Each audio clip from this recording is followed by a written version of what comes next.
ప్రస్తుతం మనం చూసుకున్నట్లయితే అజిత్ సింగ్ నగర్లో ఉన్నాం. ప్రస్తుతం మనం ఈ వైద్య సిబ్బంది అందరూ కూడా ఇక్కడ అజిత్ సింగ్ నగర్లో డోర్ టు డోర్ తిరుగుతూ అసలు ఈ వరద నీరంది కూడా వెళ్ళిపోయినటువంటి నేపథ్యంలో బ్లీచింగ్ పౌడర్ ఇక్కడంతా క్లీన్గా ఉంది. ఎటువంటి రోగాలు ప్రబలకుండా వారికి తగినటువంటి చర్యలు తీసుకుంటే అంటే తగిన సహాయ సహకారాలు అందజేస్తూనే వారికి ఏ మెడిసిన్ అవసరమో ఆ మెడిసిన్ అందజేస్తూ ఉన్నారు. ప్రస్తుతం ఒక మహిళ మనతో ఉన్నారు, ఆవిడతో మాట్లాడే ప్రయత్నం అయితే చేద్దాం. అమ్మ ఏం పేరమ్మా? దేవిక అండి, జొన్నలగడ్డ దేవిక. దేవిక గారు, మీకు ఏమేమి మెడిసిన్ ఇచ్చారు? పారాసెటమాల్, కాళ్ళు పాసినందుకు, విరోచనాలు, వాంతులకి ఓకే, ఏంటమ్మా మీకు సహాయ చర్యలన్నీ కూడా సకాలంలో అందుతున్నాయా? అందుతున్నాయి. ఎలా ఉంది? సకాలంలో బాగా హ్యాపీగా ఉన్నాము, బాగానే ప్రొవైడ్ చేస్తున్నారు.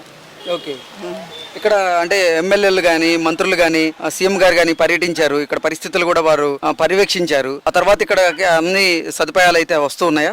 వస్తున్నాయి, అన్ని సదుపాయాలు బాగానే అందుతున్నాయి. వాటర్, ఫుడ్, నిత్యావసర వస్తువుల పంపిణీ, నిత్యావసర వస్తువులు అన్నీ ఇస్తున్నాయి.